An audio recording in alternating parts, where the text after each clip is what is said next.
Mayor for serving as our MC.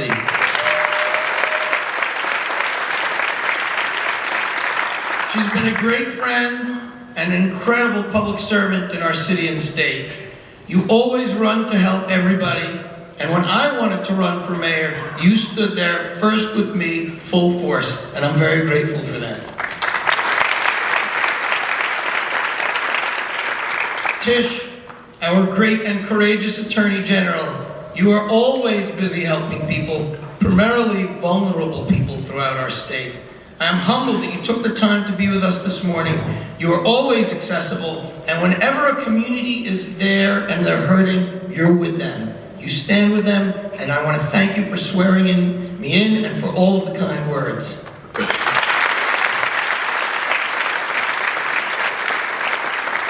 Words cannot express my gratitude to George and Andrea and Ken. We've been working together for decades. Their friendship, their support, their love is unparalleled. They've always stood with me, and we've all stood together as public officials trying to help. My sincerest thanks.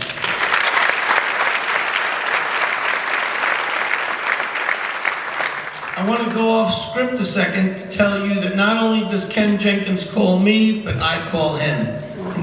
And one of the hardest things I've ever had to do as a public servant, one day, my Rabbi Greenberg, called me very late at night. It was during COVID. It was early COVID, before even my mother died in a nursing home from COVID. And he said, my brother passed away. I said, I knew.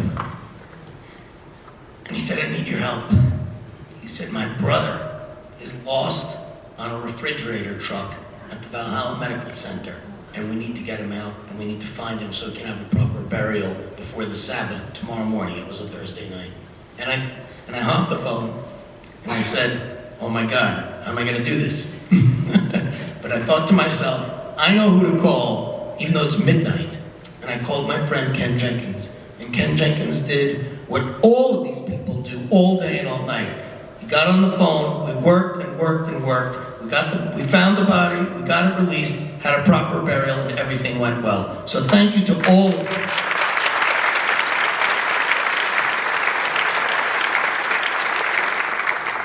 I have known all of you for many years, and I'm grateful for your friendship, love, and support. I would not be here without you. I wish I could thank each of you individually for all that you do for White Plains and Westchester. Sadly, if I did that, we would be here past midnight. Before I proceed, my good friend and co-district leader, Ben Boykin, taught me very wisely that if you do not want to spend the night in the outhouse, and we don't even have an outhouse, before you say anything at an event like this, take a moment to thank your wife and family.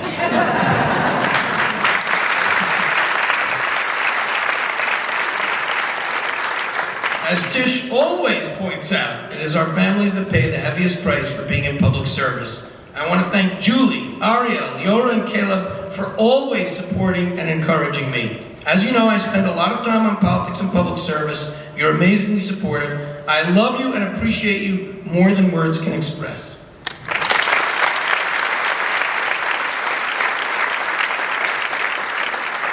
I also need to thank the unsung hero of my life in politics and government, my friend and treasurer, Dave Lorden. Dave, are you here? He's the one.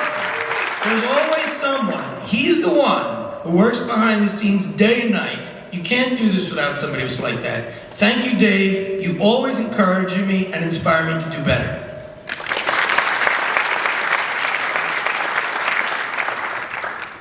I want to take a moment to thank my friends, our religious leaders, Asif Ayub, Rabbi Greenberg, and Reverend Greg Smith, and Reverend Trollinger, who will give us the concluding benediction. You all inspire all of us to work harder and to be better people. You exemplify the importance of building our interfaith community. Thank you for coming. Thank you for standing up. Thank you for helping us build a better White Plains together.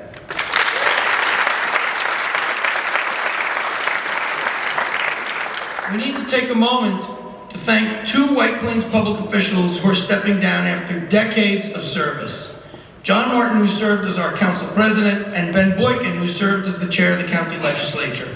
They always led by example and took time to to mentor people like us. Thank you to Ben and to John. There's Ben Boykin right there. What an incredible public servant and mentor. We also need to thank our mayor and new county clerk, Tom Roach, for years of service.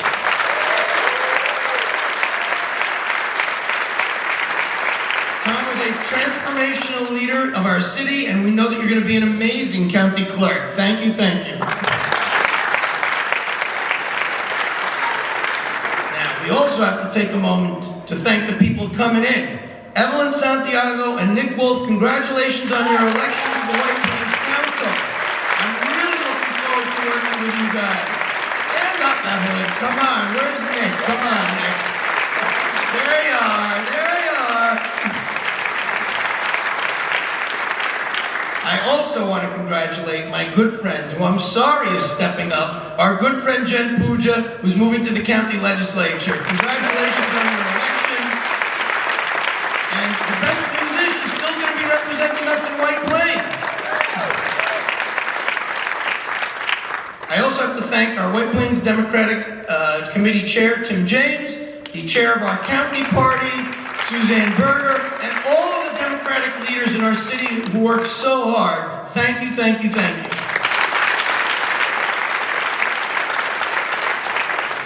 Now this is the most important thank you. During my campaign, I had 21 interns that worked around the clock with me. These 21 high school and college kids, most of whom are here, were an inspiration every day. These young people care about politics and government and doing the right thing in our society. We got up early in the morning and did train stations and then went to CVS in the afternoon. We stuffed envelopes one day and made phone calls and knocked on doors the next day. We were up early in the morning at Roosters, remember that, guys? And then we would go to CVS in the afternoon, to Stop and Shop in the afternoon. We got thrown out of Stop and Shop once they said that. So you know what we did? We moved to another place. But I have to say, these young people were very inspiring. And I want to speak to them. And most of you are here. You're the future. And we're really counting on you to stay involved in local government and in politics. Because you are the future. You can count on me, and I know these other people, to back you up and to build you so that you can help build this beautiful democracy that we have. So my sincerest thanks, and most importantly, for making it really fun to campaign with all of you. Thank you.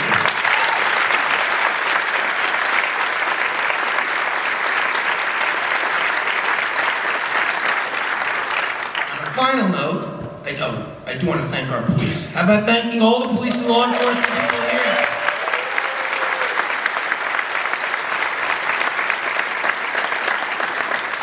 I do have two friends that helped out a lot today, so I have to thank them. Tanya Rosenzweig and Joseph Englander, thank you.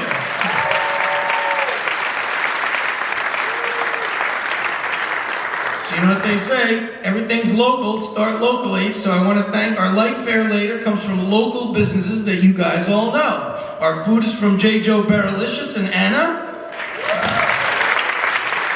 And you know we've got our coffee from the Pamplemousse Project, Lydia and Gary Chris. All right, now to the meat. I know there's a lot of thank yous, but there's a lot of people doing great stuff. I clearly remember when I first learned what a special place White Plains is. I was single, living with my roommate in an old apartment on the Upper West Side. After work, he and I would watch old TV shows like MASH or The Odd Couple. How's that take you back? Discuss how to fix the world's problems and our dreams for life. He would sit in a big lazy boy recliner and I would lie down on the couch. One night he turned to me and he said, "There's something different going on in White Plains." He said there was a diverse and down-to-earth community of people that care. A couple of friends told him that White Plains was inclusive and a great place to raise a family. For those of you who know me, that meant that I had to do my homework. Shortly thereafter, I reached out to a couple of my good friends who had moved to White Plains, Herbert and Judith Block and Alice and Mark Leibowitz, who are here today. They confirmed over the years what a warm and welcoming community White Plains was, and added, there was another bonus: it was an easy commute to Manhattan. Well, it took a few years for me to meet Julie, but when I did, she said she wanted to move to suburbia and have a house and a backyard. I insisted that we only move to White Plains. She said, "I've never even heard of White Plains." Needless to say, we visited a lot, bought a house, raised our kids here, and never looked back. I often joke I made a lot of mistakes in life. Moving to White Plains was not one of them.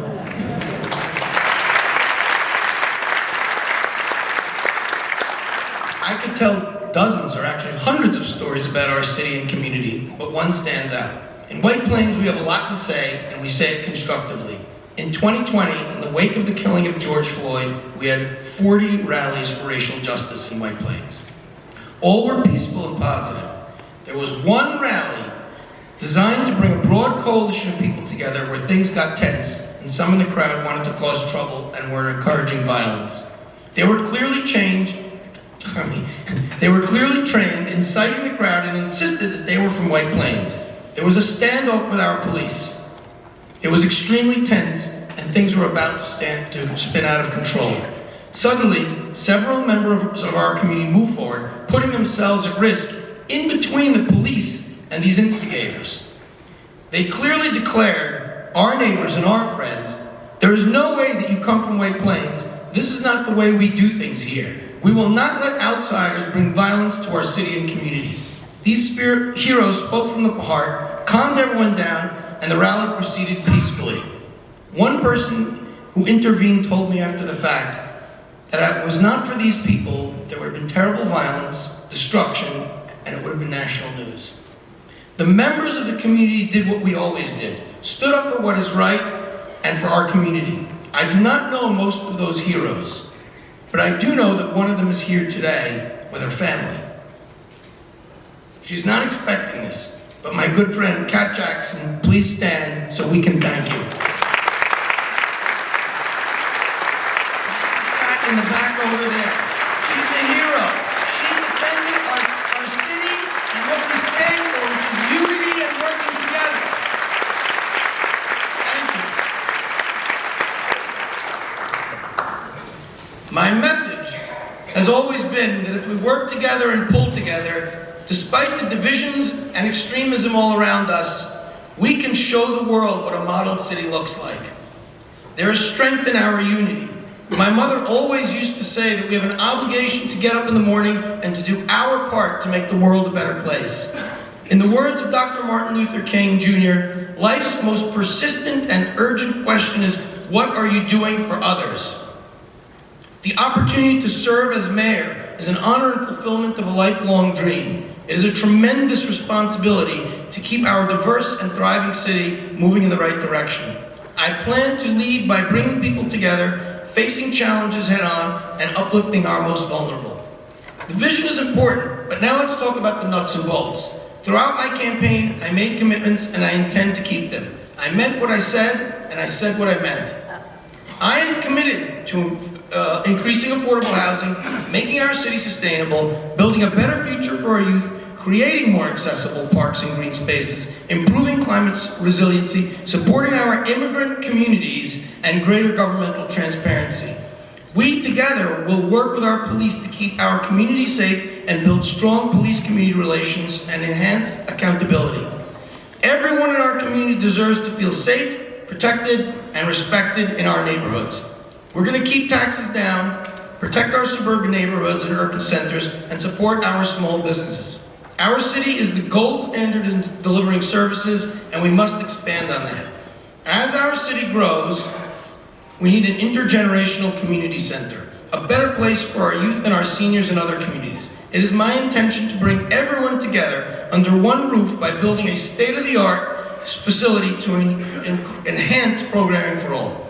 Imagine a place where our Grandpa's United program is nurturing our youth, where teens have a safe place to hang out with positive activities, where seniors have inspiring programs, where community groups and nonprofits have a space for meetings and activities for all.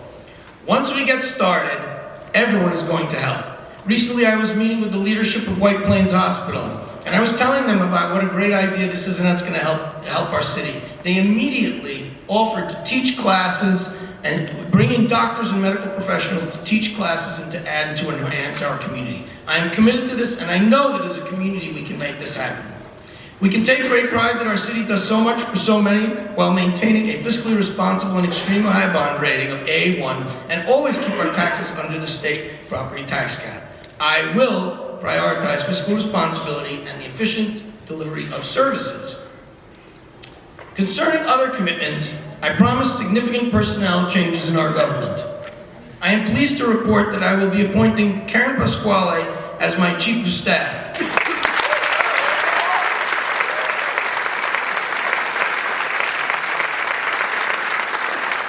She is the best. As you know, she was an advisor to Mayor Roach, currently serves as the Director of Operations. She will be the first woman ever in that role.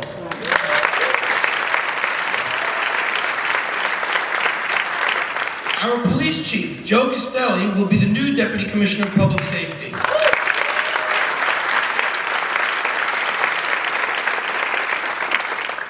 And Wade Hardy will be the new Commissioner of Public Safety.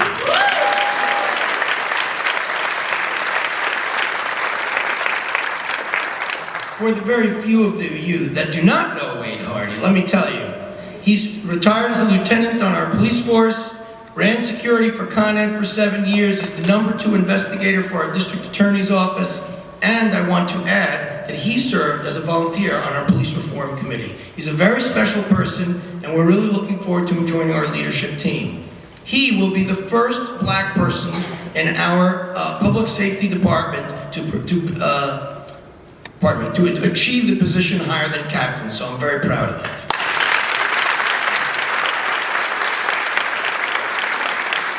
These three are being appointed because they are the best and the most experienced people for our city. Finally, I promised our firefighters who sacrifice and risk their lives for us day and night better access and more attention to the leadership they deserve. I have instructed Commissioners Hardy and Castelli to spend more time with our firefighters, listening to their concerns and helping them do a better job for us. Where's Mike Ingham, the head of our firefighters? Mike, do I talk to you all day and all night? All the time, exactly. Well, the good news is that's going to be continued, and you should be assured that we appreciate all that you and your people do for our city.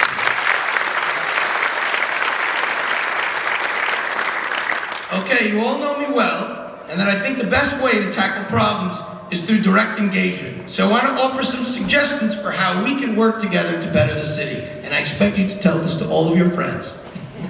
First, what to do. When you have a problem or complaint, please call me or the relevant personnel in government. Do not go on social media before authentically engaging our city personnel. Give us a chance to work with you to fix the problem. Again, please call.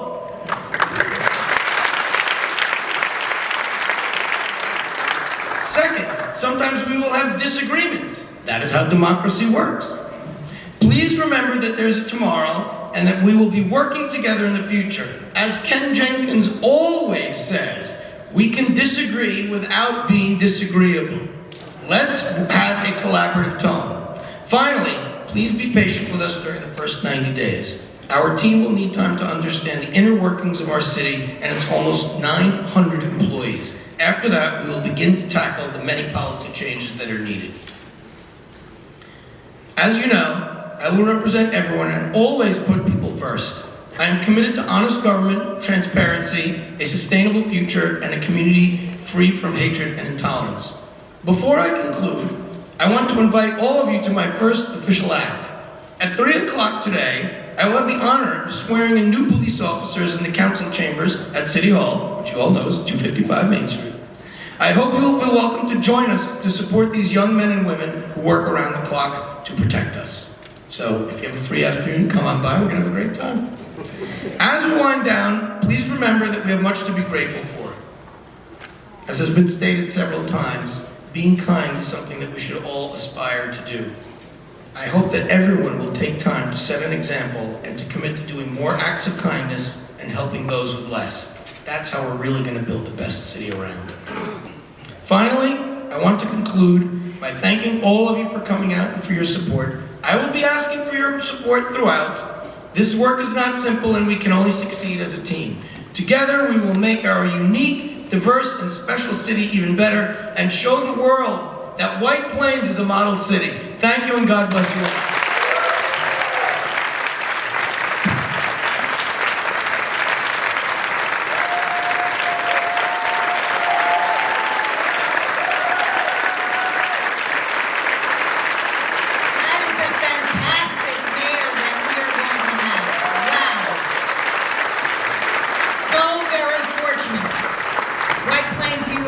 really so very fortunate.